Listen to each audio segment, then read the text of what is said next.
Good morning. Welcome to News for Hearing Impaired. I am Anil Thomas. With me, Manisha this morning. First up, the headlines. Lok Sabha to take up Triple Talaq Bill and National Medical Commission Bill 2019 for consideration and passage. Right to Information Amendment Bill and Insolvency and Bankruptcy Code Amendment Bill will be taken up in the upper house for consideration and passing. Prime Minister Narendra Modi announces there will be a museum for all former Prime Ministers of the country. Says a coterie of people created adverse images of greats like Dr. Ambedkar and Sardar Patel and created labels. Narratives and titles for our former Prime Ministers. Releases a book on former Prime Minister Chandrasekhar.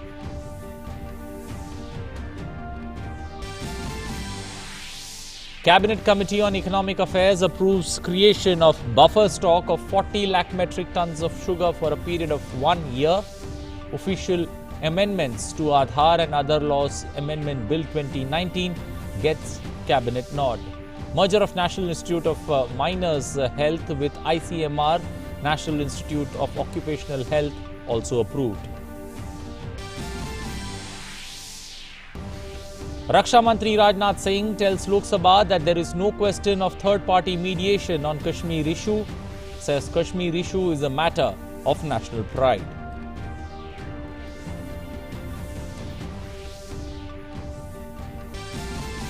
In international news, Britain's new Prime Minister Boris Johnson begins unveiling his cabinet with announcement of some key posts. Priti Patel appointed Britain's first Indian origin Home Secretary. Dominic Raab appointed as Foreign Minister.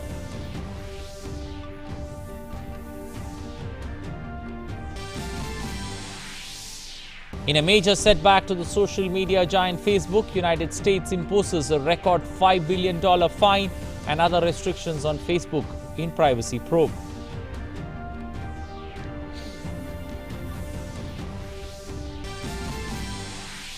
And in sports, Indian shuttlers PV Sindhu, HS Prannoy and the doubles pair of S. Ranki Reddy and Chirag Shetty advance in the Japan Open Badminton Championship.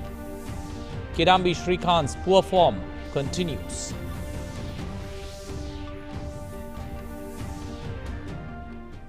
Well, now for the stories in detail. Important legislative business in Parliament today. The Women Protection of Rights on Marriage Bill 2019 will be taken into consideration and passage in Lok Sabha. Union Law Minister Ravi Shankar Prasad will move the bill to protect the rights of married Muslim women and to prohibit divorce by pronouncing talaq by their husbands and to provide for matters connected therewith or incidental thereto. Also, the National Medical Commission Bill 2019 will be moved by Union Health Minister for consideration and passing in the lower house. Bills for consideration and passing in the upper house includes the Right to Information Amendment Bill 2019 and the Insolvency and Bankruptcy Code Amendment Bill 2019.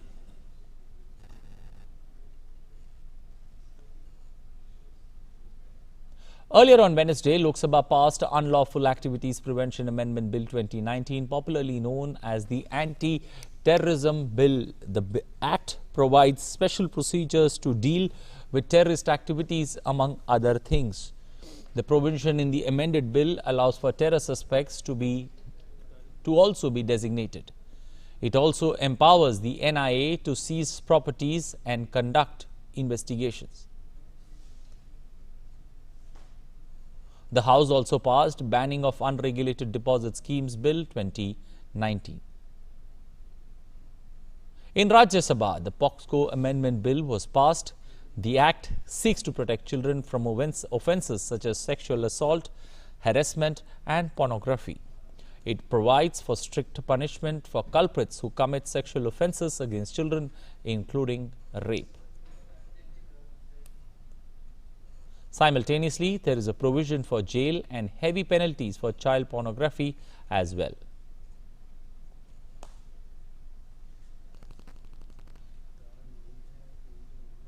Prime Minister Narendra Modi on Wednesday announced a museum for all former Prime Ministers of India and invited their families to share aspects of their lives. He was addressing the gathering after releasing a book on former Prime Minister Chandrasekhar in New Delhi.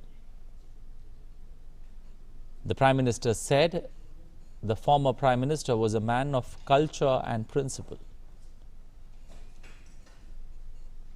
He also said that a certain coterie of people have created adverse images of greats like Dr. Babasaheb Ambedkar and Sardar Vallabhbhai Patel. This same coterie destroyed the image of Morarji Bhai. They created labels, narratives and titles for our former Prime Ministers. He said his government was attempting to right this wrong. Prime Minister Modi stressed that no Prime Minister can be reduced to a political untouchable. This thought is the driving force behind the museum.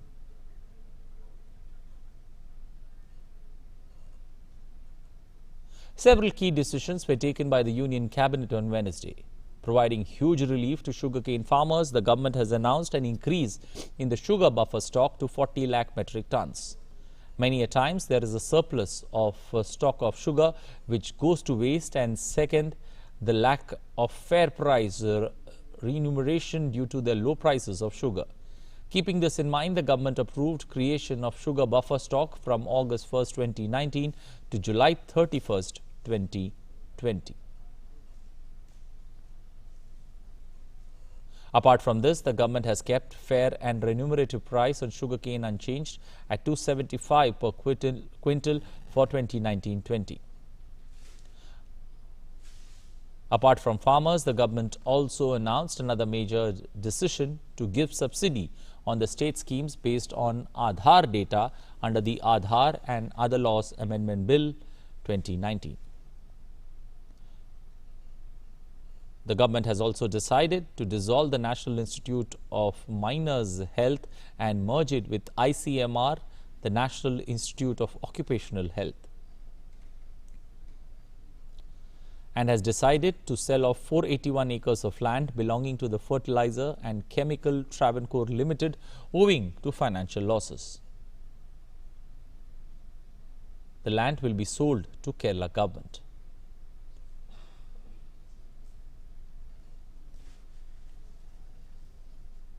Raksha Mantri Rajnath Singh has asserted that there is no question of a third-party mediation on Kashmir. Speaking in the Lok Sabha, Rajnath Singh said that the issue of Kashmir is a matter of national pride for India. The Defence Minister added that External Affairs Minister S. Jaishankar's statement in Parliament is the most authentic one on the issue. He said that the issue of Kashmir did not figure during Prime Minister Narendra Modi's meeting with US President Donald Trump in Osaka last month.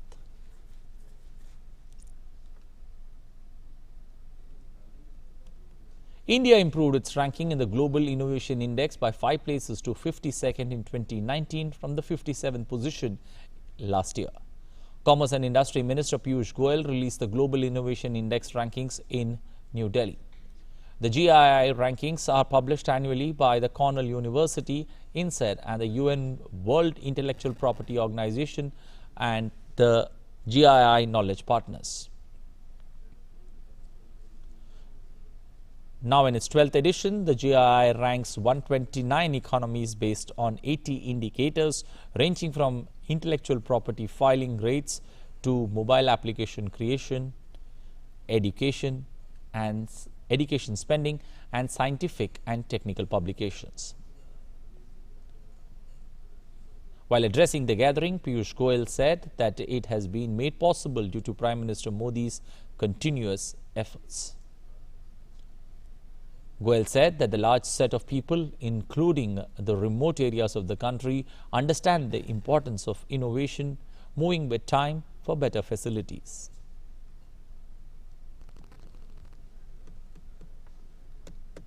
The number of pilgrims who paid obeisance at the Amarnath Cave Shrine in the South Kashmir Himalayas this year crossed the 3 lakh mark on Wednesday. On the 24th day of the ongoing Amarnath Yatra, over 7,700 pilgrims paid obeisance at the holy cave.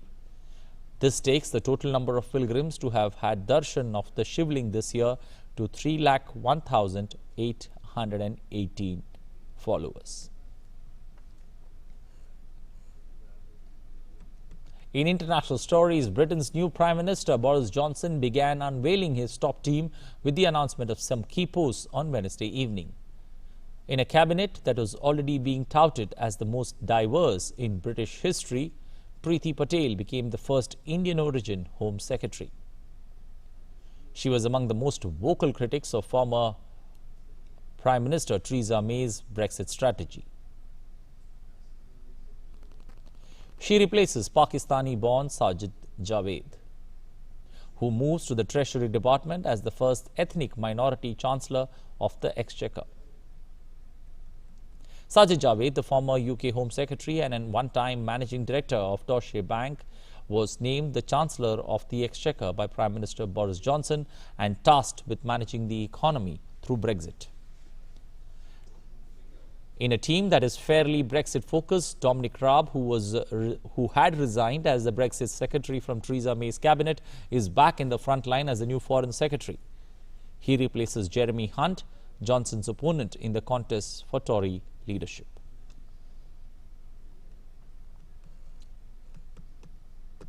US regulators slapped a record $5 billion fine on Facebook for privacy violations. The Federal Trade Commission said that the penalty was the largest ever imposed on any company for violating consumers' privacy and one of the largest penalties ever assessed by the US government for any violation. The FTC said that Facebook's data policy was deceptive to tens of millions of people who used Facebook's facial recognition tool and also violated its rules against deceptive practices when it did not disclose phone numbers collected to enable a security feature would be used for advertising. Under the settlement, Facebook's board will create an independent privacy committee that removes unfettered control by Facebook CEO Mark Zuckerberg over decisions affecting user privacy. Facebook also agreed to exercise greater oversight over third-party apps. North Korea fired at least 2 unidentified projectiles in the wee hours today from an area near Wonsan on North Korea's eastern coast into East Sea. This was the first launch of projectiles reported since US President Donald Trump and North Korean leader Kim Jong-un met at a demilitarized zone between the two Koreans at the end of June.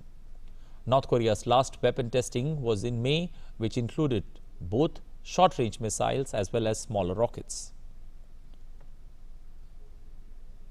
US and South Korean military exercises are scheduled for next month, about which North Korea warned could affect the planned resumption of denuclearization talks between Washington and Pyongyang.